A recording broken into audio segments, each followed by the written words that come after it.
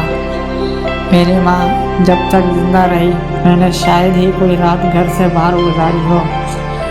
انہیں تو میں 24 میں سے 18 گھنٹے ماں کے ساتھ گزارتا تھا۔ میں نے چھوٹا سا گاڑیوں کا شو روم بنا لیا جس پر ملازم بیٹھتا تھا۔ میں سارا دن ماں کے ساتھ گزارتا تھا۔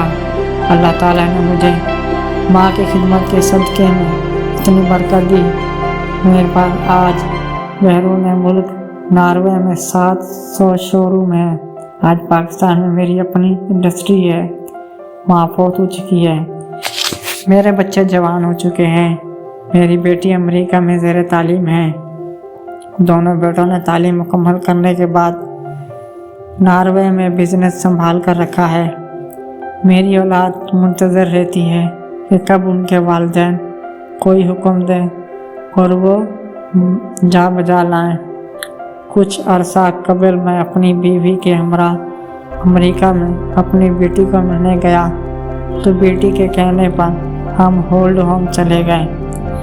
وہاں پر مقیم ایک پاکستانی جسے شکل دیکھتے ہی میں نے پہچان لیا تھا کہ وہ بریگیڈیئر اور امتیاز ہے، کو دیکھ کر میں حیران رہ گیا۔ پاکستان میں اس کا دبدبا، اس کی شان و شوکت سب کچھ امریکہ میں ختم ہو چکا تھا۔ وہ بالکل ہڈیوں کا ڈھانچہ تھا۔ میرے لاکھ یاد دلانے پر بھی وہ مجھے نہیں پہچان پایا۔ انتظامیہ سے پوچھنے پر پتہ چلا کہ اس کا بیٹا اسے یہاں چھوڑ گیا تھا۔ اس کی موت پر مسلمانوں کے قبرستان میں دفن کرنے کی نصیحت کر گیا تھا۔ ہولڈ ہوم سے واپسی پر میں تھک کر اپنی رہائش پر پہنچا تو میری بیٹی اور بیوی نے مجھے دبانا اور میرا مساج کرنا شروع کر دیا تھا۔ میں بنا کسی قسم کی ناگواری کا اظہار کیے پاؤں کی مالش کرتی بیٹی کو دیکھ کر سوچ رہا تھا کہ واقعی ماں باپ سے حسن سلوک ایک ایسا عمل ہے جسے آج آپ لکھیں گے، کل آپ کی اولاد آپ کو پڑھ کر سنائے گی۔ بریگیڈیئر امتیاز کی حالت نے پھر اس سوچ پر مہر مثبت ثابت کر دی تھی۔ اس پیغام کو دوسروں تک پہنچائیں۔ ہو سکتا ہے اللہ تعالیٰ کسی کی زندگی کو آپ کے ذریعے بدل دے۔